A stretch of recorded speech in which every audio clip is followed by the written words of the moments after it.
come down there sick myself with candida, and like the second week I started noticing with all the juices and the coffee breaks and all that stuff that I was feeling better. I had regular yeast infections all the time, and they were clearing up.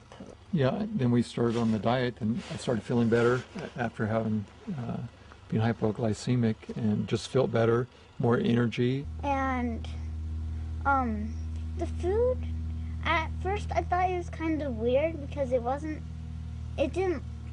of looked weird. And the soup didn't taste that good at first. But after like a week, it started tasting better.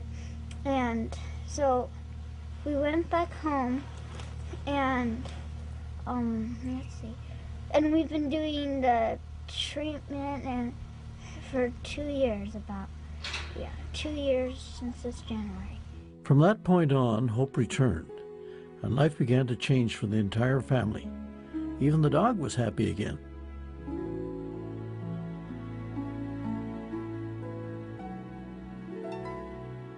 For now, this is obviously not a report of a totally cured patient. Stephanie has a long way to go. But the poisons are now being excreted, and her body is building itself back up with powerful enzyme and nutrient forces.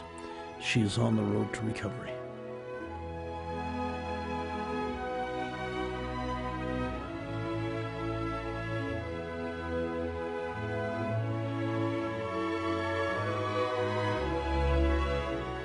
But where Stephanie's Orthodox medical doctors had only given her 6 months to live 2 years ago, she has now astounded them and, of course, confounded them.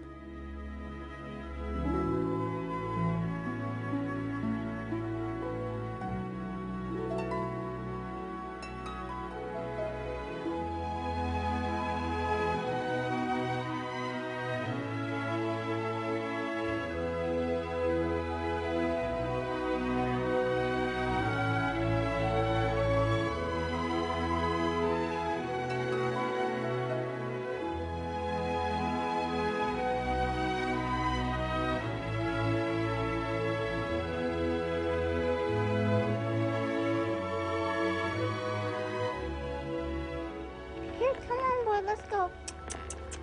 I've been feeling lots better. I've been having more energy when I was on the diet.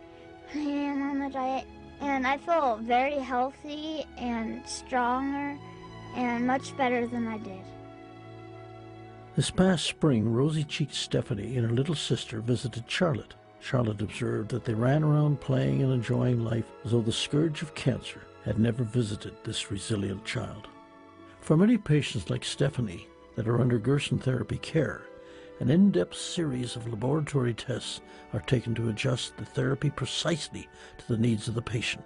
There are also non-toxic, non-pharmaceutical supplements called biologicals that are utilized in a greater or lesser measure depending upon the patient's condition.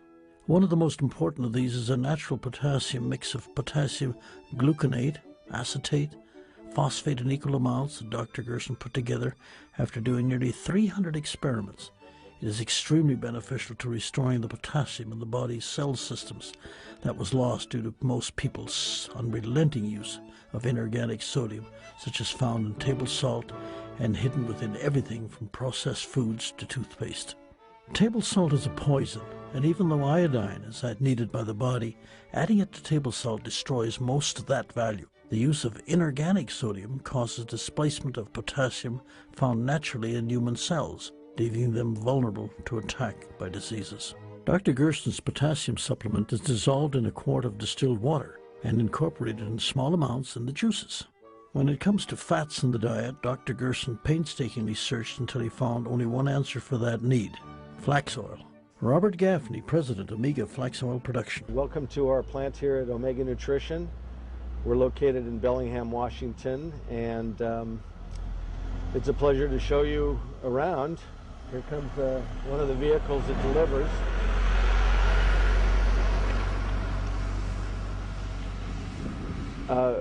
Our plant facility is a brand new, rebuilt from basically from the ashes of a fire that we had in 1996. So this is the newest, most sophisticated oil facility in North America. And basically it's what it would be is a microprocessing facility. Flax seeds are cold pressed at a temperature of less than 90 degrees Fahrenheit. The pressed and ground flax seeds, essentially the leftovers, are used for fertilizer and animal food.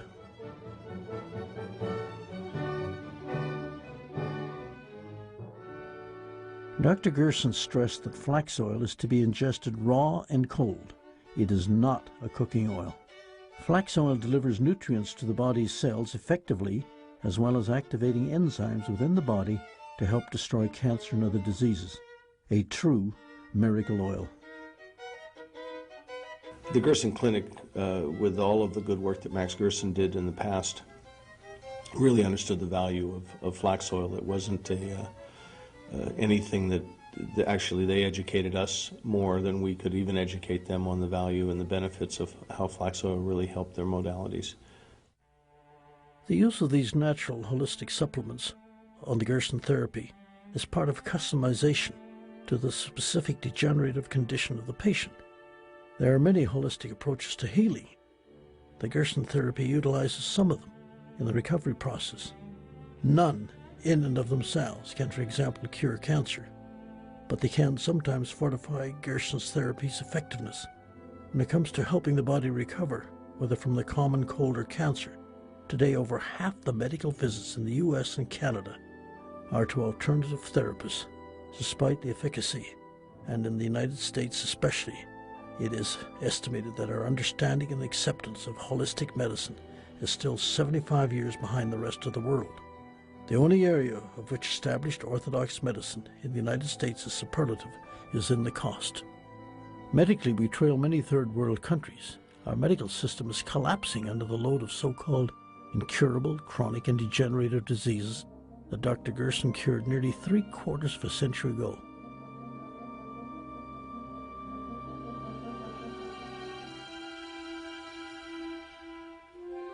The foundation of the Gerson therapy is fresh, organically grown vegetables for juices, salads, and delectable entrees in conjunction with organic coffee for detoxification.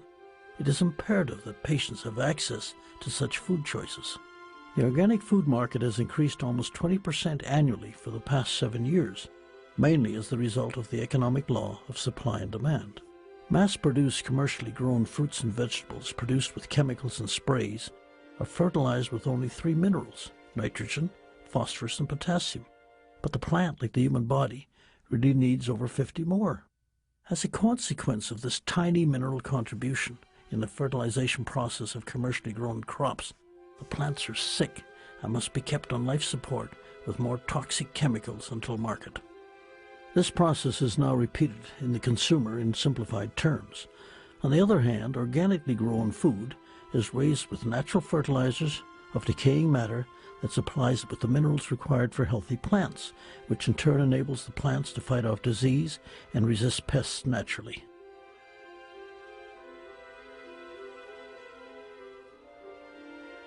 In a beautiful reflection of this process, in simplified terms, the consumer now will reap the benefits of the same natural protection by eating these plants.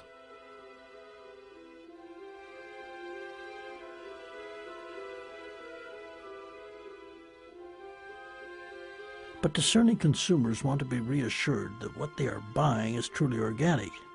Meet Wes Shimoto, foreman of an organic farm growing citrus and vegetables in Southern California. Here at MK Ranch, we've been expanding our organic program, and we find it's very important to, provide sustainable agriculture to the community around us and throughout the United States. I know that in the past, people had different perspectives of what was truly organic, and we would have some growers come in and say, well, their groves are organic, but basically just by virtue of neglect. And last year, the government set forth an NOP program, which stands for the National Organic Program, which set aside rules and regulations for everybody to abide by if they wanted to become organic. So that set forth a set of rules and regulations such that anybody who did want to become organic would truly be in the same playing field and would have to abide by the same sets of rules.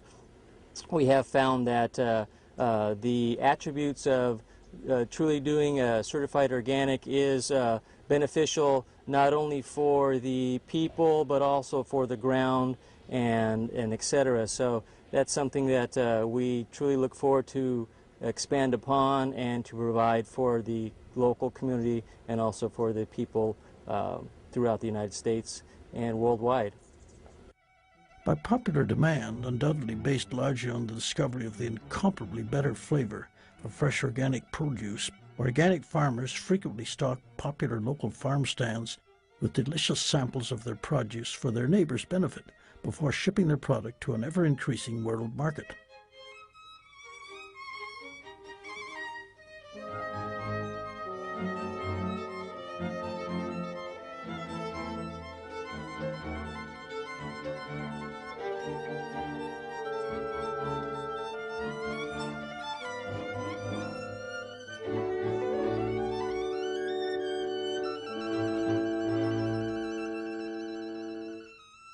Charlotte Gerson follows the Gerson therapy herself as a lifestyle of prevention. She is known, as millions of others have discovered, that the principles of the Gerson therapy raise the bar for getting the most out of life. The physical senses are at their greatest acuity, and the haze of mental deterioration disappears. One is resoundingly well. Now in her 80s, Charlotte's skin has the quality and texture of someone much younger. She doesn't need reading glasses, has an alert mind, has no osteoporosis, never gets sick, and sustains stamina, initiative, and energy that is comparable to someone in their youth.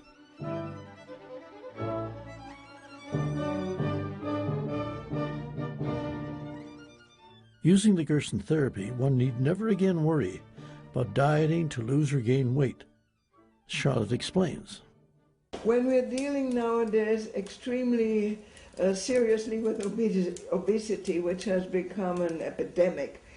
Obesity is almost always nothing but hunger.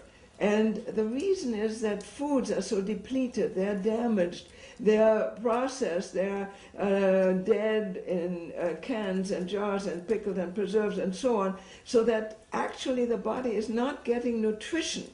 And people are very hungry because even though they're full, they're not truly nourished. So they continually have hunger and start eating more and more, but eating the wrong things so that they become obese and are still not nourished and are still craving foods. It has been said that supermarkets are like mausoleums, where the dead food lies in state.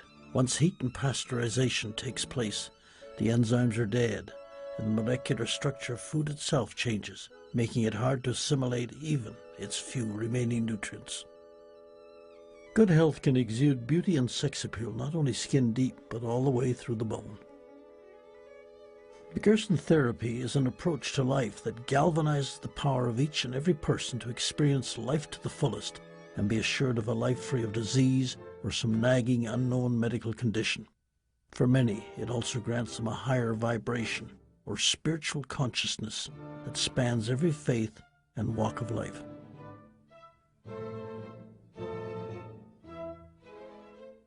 Day-to-day life experiences are fraught with perplexities that can be addressed in a negative or positive way. Life-changing success or failure results from our reactions to a flow of stimuli. The principles of the Gerson therapy clear the mind to inspire positive responses to stimuli. In cases of drug addiction, crime, and chronic mental illness, these afflictions too can be overcome. For example, cocaine and heroin addicts destroy their cravings for drugs in usually less than 72 hours on the therapy.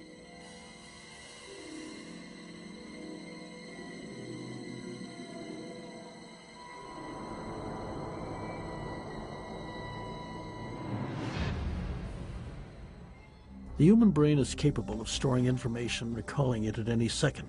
Like books in the library, the knowledge imprinted in this organ of the body can be added to without limit throughout one's life.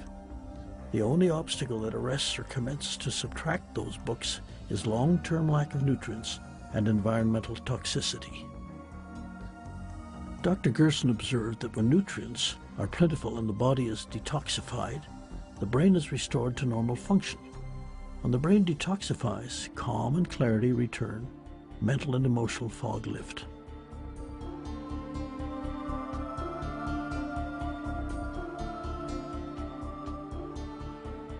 Over 2,400 years ago, Plato wrote, "No attempt should be made to cure the body without curing the soul."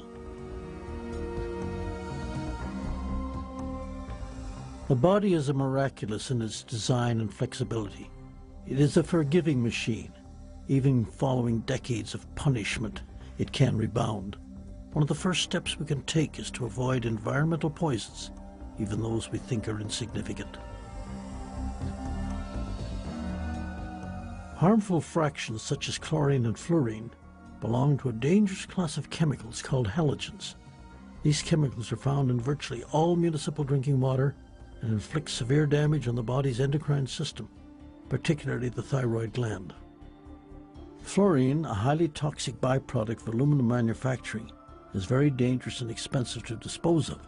Industrial principles once convinced the American Dental Association that it would prevent cavities, an assertion that has since been proven false. Nonetheless, they found a way to dispose of this product by putting it in the public water supply. The only way to rid the water of this dangerous chemical is by steam distillation.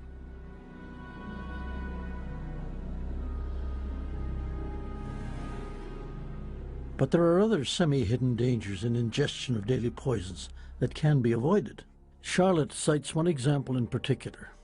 Well, the dental amalgam is now coming more and more into the fore, even while dentists used to dispute it. It's interesting to note that the American Dental Association claims it's perfectly harmless in your mouth. However, if there is any of the amalgam left over from what goes into your tooth, if it's just left in the office, they're required to dispose of it as toxic waste. But in your mouth it's safe. Of course it isn't. And it's been clearly demonstrated that a lot of children have seizures and all kinds of mental disturbances from the dental amalgam, and so do adults.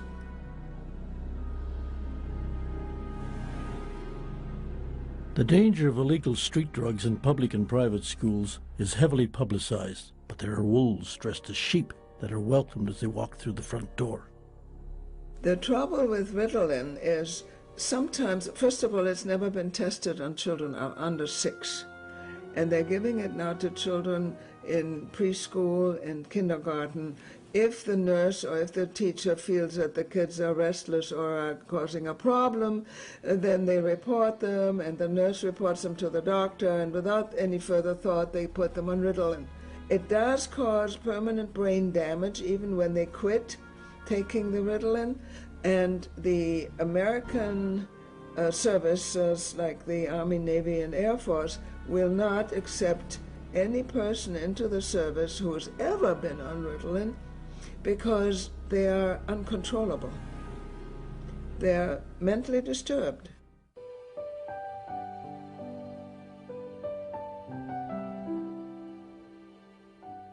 Rest is essential for all living organisms. During sleep, not only is the nervous system replenished like a storage battery being charged, but the body rids itself of poisons in a way that only sleep can accomplish. That is why upon waking energy is born anew. Sufficient rest is critical for children, and with the bombardment in daily life of hits to their systems in modern society, repeated lack of it can hinder and sometimes permanently damage a child's brain development.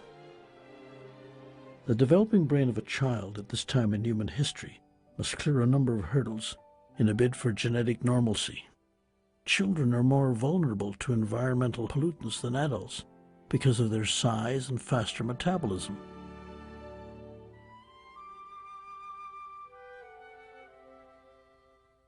One of the more publicized vulnerabilities is exposure to lead, especially lead from older homes where leaded paint was used prior to the 1970s. Remodeling and sanding of older homes produces a ticking time bomb if the dust is breathed in. These airborne heavy metals, along with numerous other chemicals in the food and water, are now, unintentionally, passed on to the next generation. But the removal, known as chelation, of such toxins, even heavy metals such as lead, is possible with close adherence to the Gerson therapy. Even the body itself can overproduce a substance that becomes poison in excess in stressful situations if the liver is unhealthy and unable to neutralize it. It's called adrenaline. Meet filmmaker Steve Krushel. Steve films and performs stunts for Hollywood films that push the envelope and the adrenal glands to the limit.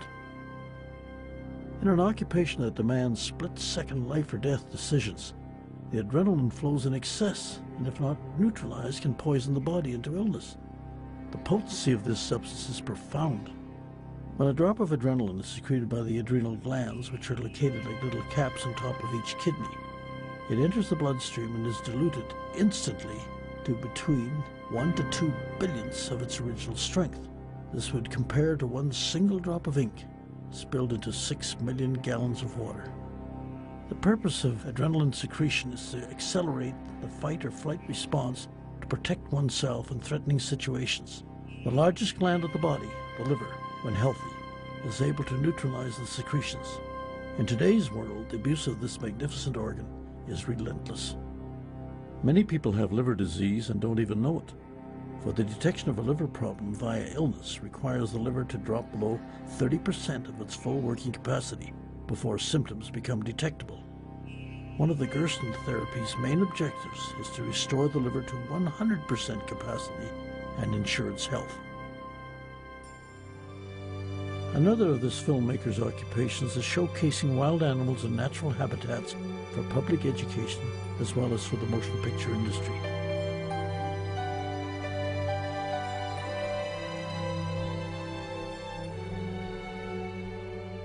Working with wildlife all my life, I've learned about nutrition. Like this lynx here. If he wasn't fed correctly, he wouldn't be tame and happy and come to me when I call him. We live up in the North Country here, and lynx are found in the wild, and I use them for education. And they're very beautiful animals, but if they're not fed right, they don't have beautiful fur, they're not friendly, and they certainly won't come back to me when I call them. There you go. The Gerson therapy has changed my life.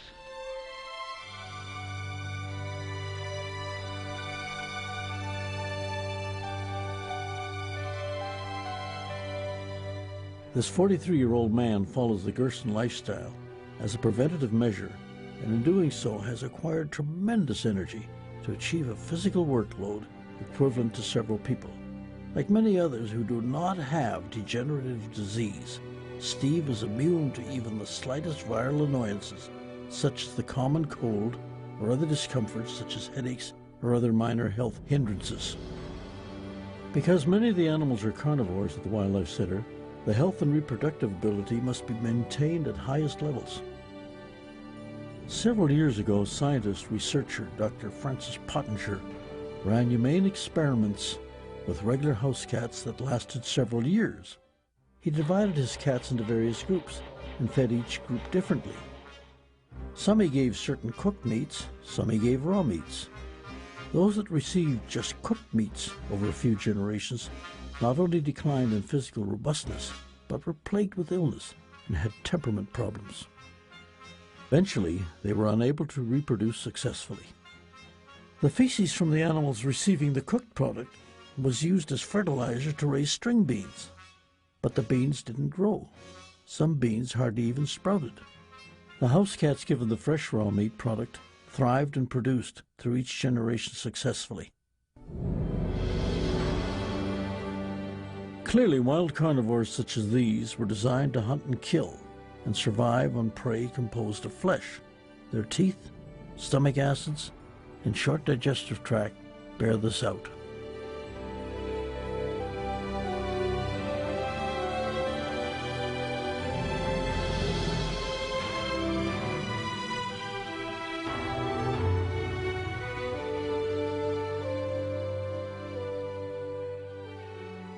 Conversely, the tooth structure of a human being is quite different than that of this wild wolf's teeth. But the dissimilarities between wild meat eaters and humans do not end there. The human digestive tract is far longer and more complex, which is consistent with all herbivorous creatures. Additionally, the stomach acid and intestinal enzymes of humans are unable to properly break down or digest flesh containing animal proteins. Carnivores have very short, simple intestines to excrete the masticated and digested meat quickly, often within 2 hours, which precludes the chance for the meat to have time to putrefy and poison their systems. In a human being, it takes generally 48 hours for meat to pass through. Invariably, some of it doesn't pass through at all, but instead gets snagged inside tiny pockets in the colon, putrefying not for hours, but days, months, and even years. The toll meat eating takes on all the essential human organs, particularly the pancreas gland, which is also involved in the digestive process, is enormous. The pancreas was never designed to break down animal protein or meat. Instead, the pancreas produces digestive juices to split the molecules of the correct kind of protein food found only in vegetation. In the digestion of vegetation, the pancreas then can serve its second purpose, producing pancreatic enzymes to fight disease. When meat must be digested, the pancreas is diverted from its important protective purpose. If we only eliminated animal products from our diet, the odds of getting cancer, diabetes, or heart disease, and the Pandora's box of woes that go along with all this would almost vanish. But the standard American diet, referred to as SAD for short, has totally flipped that scientifically verifiable statistic upside down. Looking under a microscope, it is easy to see red blood cells floating around free, but after a fatty meal of any kind, the red blood cells stick together like rolls of pennies. Now these billions of tiny cells are unable to fold over to deliver a full measure of vital oxygen to capillaries all over the body, including the brain. Surprisingly, some foods, like legumes, soybeans, and soy products, are either deficient in nutrients or cause health deterioration by blocking absorption of nutrients. Currently, there is popular discussion about one subject that is of particular interest to women. Osteoporosis in the U.S. is very widespread, painful, long-term, hunched over, broken bones and disability and all that. It's caused by milk drinking. And the doctors give it for supposedly curing osteoporosis because supposedly milk has calcium. Not only that, it's also caused by meat eating. Because meat in the body, in the digestive process, causes acidity, phosphoric acid. And in this kind of acidity, the body isn't able to function. The body has to maintain homeostasis, it has to maintain a very exact level of alkalinity versus acidity. But with meat eating and milk drinking, the acid level goes much too high, and the body has to balance it out. What does it use to balance it out? Calcium. Where is it going to take calcium? It is not absorbable from milk, because in the milk with pasteurization and all, the enzymes are missing, and the body can't use it. So on the contrary, that adds to the problem. Instead, the body needs to use the calcium and draws it from the bones. The Gerson juices, particularly the carrot juice, in combination with the green juices, the carrot juice is very rich in calcium, with the enzymes of the greens and green juices, produces the ability of the body to restore calcium to the bones. We relieve osteoporosis, no problem. When orthodox medicine, even with the so-called HRT and what all of these things they use, at best they stop the loss of bone. They don't restore. We restore. I had, canceled my health insurance when I was 34 years old. And the reason was not that I was very healthy only, but the reason was that I'm not interested in the kind of hospital or medical treatment that might be covered by insurance, because it's toxic, it's drugs, it's chemicals, and I had, more of an idea that they might kill you rather than help me if I had to go into a hospital. And over the years, I've saved an average of $2,000 a year. For 45 years, that's roughly $90,000. But that's not the only benefit. When you eat organic, as I did, and vegetarian, I was never ill. It's much cheaper to live this way, and to live healthy, and we're not even mentioning feeling good.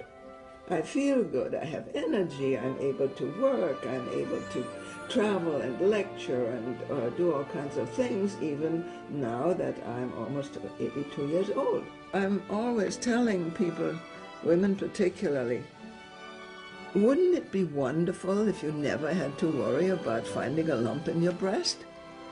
But if you eat healthy, that's what happens. As I mentioned, I'm 82.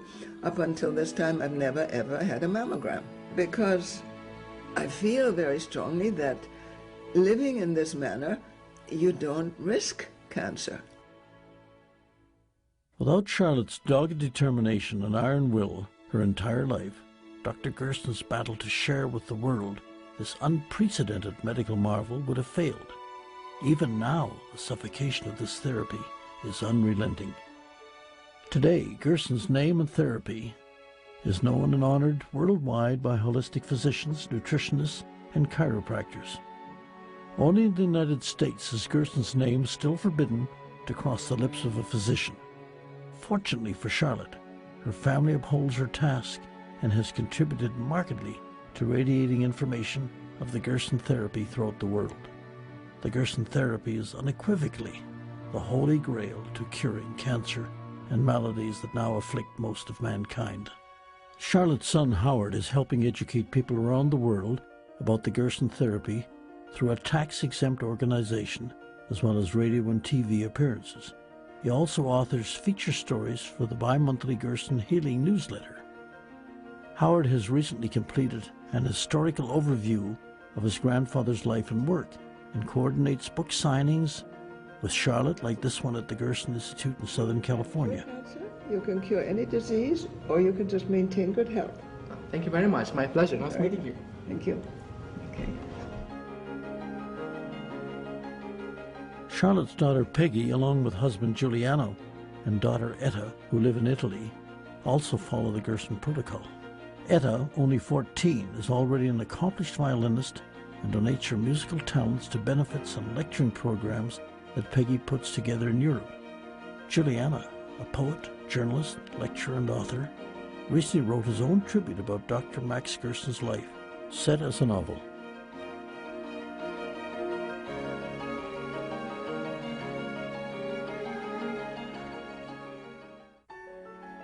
This film would not be complete without a representative recovery of the most deadly cancer of all.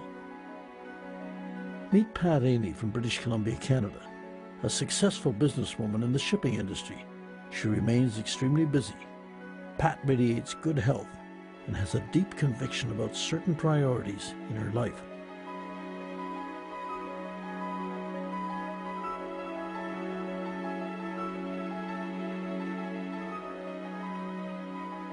Pat took over her husband's shipping business after he passed away of lung cancer some years ago. Ironically, he developed cancer after Pat had recovered on the Gerson therapy. But unlike Pat, he refused any kind of treatment from anyone. In 1986, I was diagnosed with pancreas cancer, which had spread to my liver, gallbladder, and spleen. The doctors told me I had 3 months to live, to go home, get my finances in order, and prepare to die.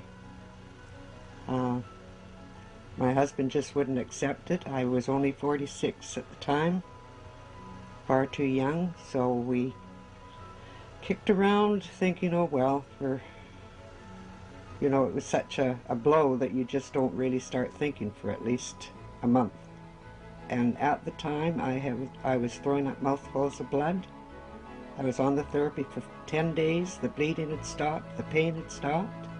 came home, did therapy for 2 years. After 3 months, my doctors here wondered why I was still living. They asked me if I would have a CAT scan, which I did. The masses of cancer had gone. They said, "I don't know what you're doing. We don't want to know what you're doing. Just keep doing it." The doctors at that time said I would never live to see my second grandchild, which he is now 19 years old. So we proved them wrong. I have I have 4 grandkids now and a granddaughter, and last night they took me out. It was my 65th birthday party, and it was nice to have them all together as a family after. I hope they appreciate me. At the time I was fighting the pancreas cancer, we got a call from Michael Landon. You may remember him. He was from Little House on the Prairie. He had pancreatic cancer. They gave him 3 months to live, the same as they did me. He wouldn't go down to Mexico, but he started the Gerson therapy at home with his family. He went on to the Tonight Show, and he looked wonderful. He said he felt wonderful. And the doctors, after seeing, I guess, him on the Tonight Show, tried to talk him out of doing the Gerson. But so he went with the doctors and did some procedure that they thought would work, and he wouldn't lose his beautiful long hair. He phoned us after he did this treatment and said he knew that was the end, that he should have stayed with the Gerson. And there is no doubt in my mind that he would be alive today if he had stayed with the Gerson. Pat is of Hungarian ancestry and read with great interest and delight about a new Gerson hospital in Budapest, Hungary. This hospital is not your ordinary hospital. It is a medieval castle and is devoted to treating cancer or disease patients with the Gerson therapy exclusively. Finally, after 75 years and tens of thousands of healed people, the world at last is embracing this answer to cancer. Other hospitals are opening in Asia and Eastern Europe. The book of mankind's journey in history is a ride through profound darkness, despair, suffering, and indescribable sadness. But the story does not end there. And in recorded human history, there's also triumph and hope over seemingly insurmountable societal, individual, and environmental ills.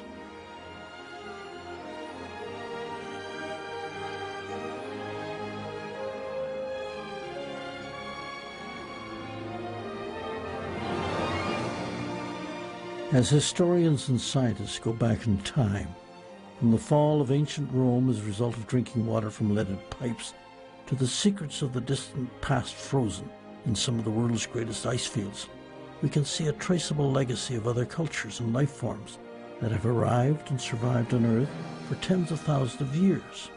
Only now, and for some, perhaps hauntingly, the melting ice sheets reveal through fossilized remains that nothing is permanent, that life is fragile and beautiful.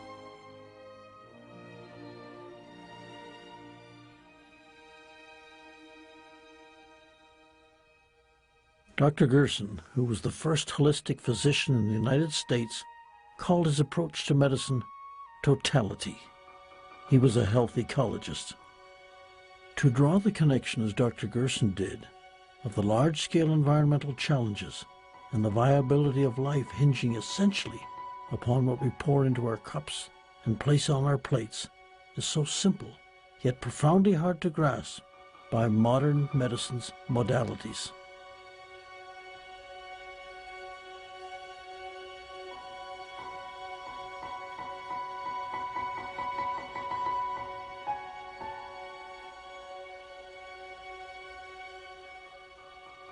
Quite simply, the time has passed in which we cannot take for granted the substances that we swallow. The purity and soundness of food has taken on a whole new meaning, and with every meal, we're either digging our own graves with the silverware or ensuring a healthy, productive life for not only us, but our progeny. The future of our children today is a mystery, and the future of their children is even more so. Will they see the natural world and the wild creatures therein only as historical snapshots? The pivotal moment for modern civilization is here. Like the proverbial canary in the coal mine, all wild creatures bear testament to the health of our external metabolism, our natural world, the environment. For each of us eventually, whether we are ready or not, someday it will come to an end. There will be no more sunrises, no minutes, hours, or days. All the things you collected, whether treasured or forgotten, will pass to someone else. Your wealth, fame, and temporal power will shrivel to irrelevance. It will not matter what you owned or owed. Your grudges, resentments, frustrations, and jealousies will finally disappear. So too your hopes, ambitions, plans, and to-do lists will expire. The wins and losses that once seemed so important will fade away. It won't matter where you came from, or on what side of the tracks you lived at the end. Even your gender and skin color will be irrelevant. So what will matter? How will the value of your days be measured? What will matter is not what you bought, but what you built. Not what you got, but what you gave. What will matter is not what you learned, but what you taught. What will matter is every act of integrity, compassion, courage, or sacrifice that enriched, empowered, or encouraged others to emulate your example. What will matter is not your competence, but your character. What will matter is not how many people you knew, but how many will feel a lasting loss when you're gone. What will matter is not your memories, but the memories that live in those who loved you. What will matter is how long you will be remembered, by whom, and for what. A life lived significantly is not one of circumstance, as much as it was of unfailing dedication, of choice. A life that touched and cured a dying and suffering humanity then and now.